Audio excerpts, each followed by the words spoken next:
Several hours have passed and it's time to check on this dough. So let's look at some of these signs.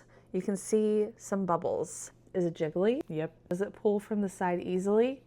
Yep. Is it sticking to my hand? No. Let's get this dough shaped. The tools I like to use for this next part, the same bowl scraper that I had earlier, and then a bench scraper. Take our bowl scraper, release this dough from the sides of this bowl. But we're just gonna let this plop onto the counter, just like that. We're going to do an initial first shaping. Just because it came from this bowl, now it needs to be told what shape it needs to be in. Take our bench scraper and start at the bottom and scoop our way around and pull back to us. And what we're looking to do is create a little bit of tension from the bottom, making that J shape, pulling back. And you're gonna start to see a lot of bubbles. Now we're just gonna let this sit for anywhere from like 10 minutes to half an hour.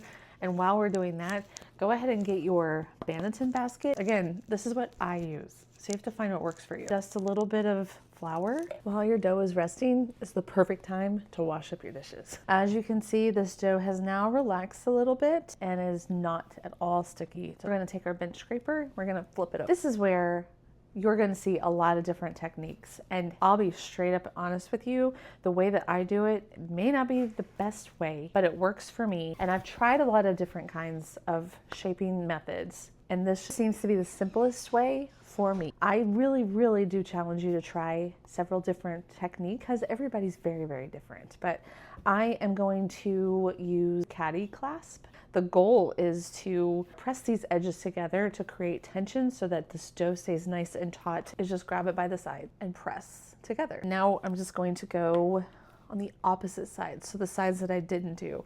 Now I'm going to press it together. And then I'm just going to do a gentle pinching of the side. So this is what mine's looking like. And we're just gonna plop it down into our floured Banneton. It's only been a couple of minutes, but it doesn't seem to be opening up too much. But I am gonna go ahead and just try to tighten this just a little bit more. I just try to grab the sides and pull into the center and kind of do like a little tuck in. I'm just gonna grab a little bit of a loose area. I'm gonna pull it to the center and press. I'm gonna do this very gentle because I don't wanna tear this dough. All I'm doing is pulling and pressing down in the center to create a little bit more tension. You can see it's just a little bit nicer, a little bit tighter.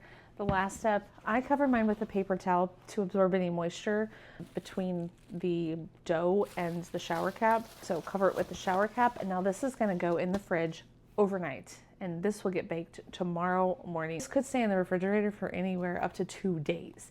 And the longer it stays in the fridge, the more of that sour flavor is going to develop. So you choose. We'll come back to this whenever it's time to bake.